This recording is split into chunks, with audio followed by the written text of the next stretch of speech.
सभी को जैम सीखी। आज हम पढ़ेंगे मरकुस 12 अध्याय, दुष्ट किसानों का दृष्टांत।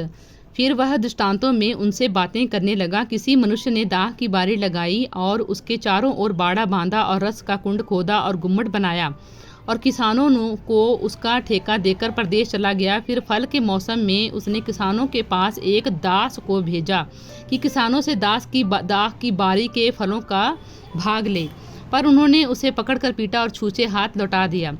फिर उसने एक और दास को उनके पास भेजा, उन्होंने उसका सिर फोड़ डाला और उसका अपमान किया।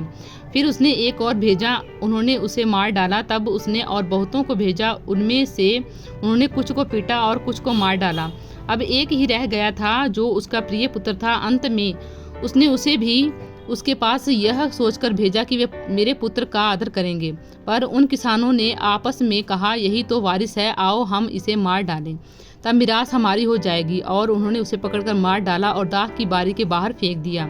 इसी दाख की बारी का स्वामी क्या करेगा? वह आकर उन किसानों का नाश करेगा और दाख की बारी दूसरों को दे देगा। क्या तुमने पवित्र शास्त्र में यह वचन नहीं पढ़ा? जिस पत्थर को राजमिस्त्रियों ने निकम्मा ठहराया था, वही कोने का सिरा हो गया। यह प्रभु की ओर से हुआ और हमारी दृष्टि में अद्भुत है। तब उन्होंने उसे पकड़ना चाहा, क्योंकि समझ गए थे कि उन्होंने हमारे विरोध में यह दृष्टांत कहा है। पर वे लोगों से डरे और उसे छोड़कर चले गए। कैसर को कर देना। तब उन्होंने उसे बातों में फंसाने के लिए कुछ फरीसियों और हेरोदेसियों को उसके पास भेजा। उन्होंने आकर उससे कहा, हे गुरु, हम जानते हैं कि तू सच्चा है और किसी की परवाह नहीं करता, परंतु तू मनुष्यों का मुंह देखकर बातें नहीं करता, परंतु परमेश्वर का मार्ग सच्चाई से बताता। तो क्या कैसर को कर देना उचित है या नहीं? हम दे या ना दे? उसने उनका कपट जानकर उनसे कहा, मुझे क्यों परखते हो? 1 दिनार मेरे पास लाओ कि मैं उसे देखूं।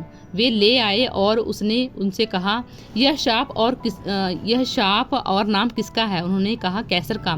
यीशु ने उनसे कहा, जो कैसर का है वो कैसर को, और जो परमेश्वर का है परमेश्वर को दो। तब वे उस पर बहुत अचंभा करने लगे। पुरुषार्थान और विवाह। फिर सदूकियों ने भी, जो कहते हैं कि मरे हुओं का जी उठना ही नहीं, उसके पास आकर उससे पूछा, हे गुरु, मूसा ने हमारे लिए लिखा है कि यदि किसी का भाई बिना संतान मर जाए और उसकी पत्नी रह जाए, तो उसका भाई उसकी पत्नी से विवाह कर ले और अपने भाई के लिए वंश उत्पन्न करे। 7 भाई थे। पहला भाई विवाह करके बिना संतान मर गया। तब दूसरे भाई ने उस स्त्री से विवाह कर लिया और बिना संतान मर गया, और वैसे ही तीसरे ने भी किया, और 7 से संतान ना हुई। सबके पीछे वह स्त्री भी मर गई। अतः जी उठने पर वह उनमें से किसकी पत्नी होगी, क्योंकि वह 7 की पत्नी हो चुकी थी।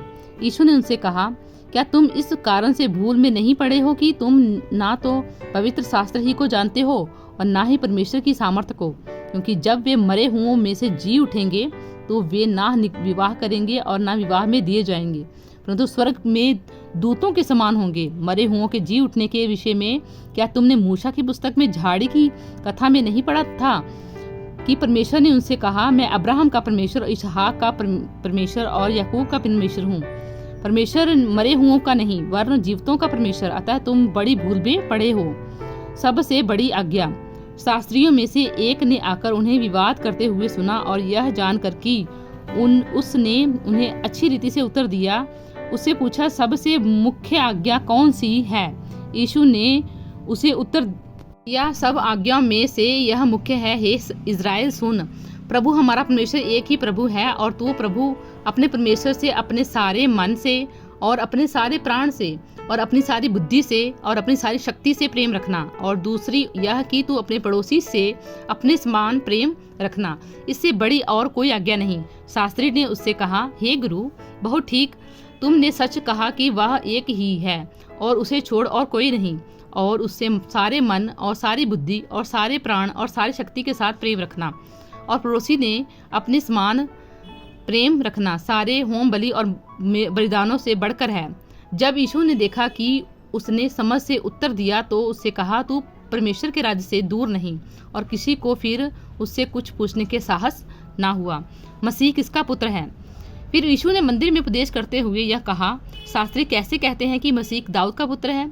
दाऊद ने आप ही पवित्र आत्मा में होकर कहा, प्रभु ने मेरे प्रभु से कहा, मेरे दाहिने बैठ, जब तक कि मैं तेरे वैरियों को तेरे पांव की पीढ़ी न कर दूं।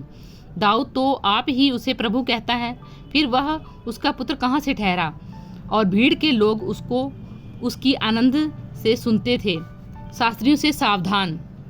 उसने अपने उपदेश में उनसे कहा, शास्त्रियों से चौकस रहो, जो लंबे लंबे चोगे पहने हुए फिरना और बाजारों से नमस्कार और आराधनालयों में मुख्य मुख्य आसन और भोज में मुख्य मुख्य स्थान भी चाहते हैं।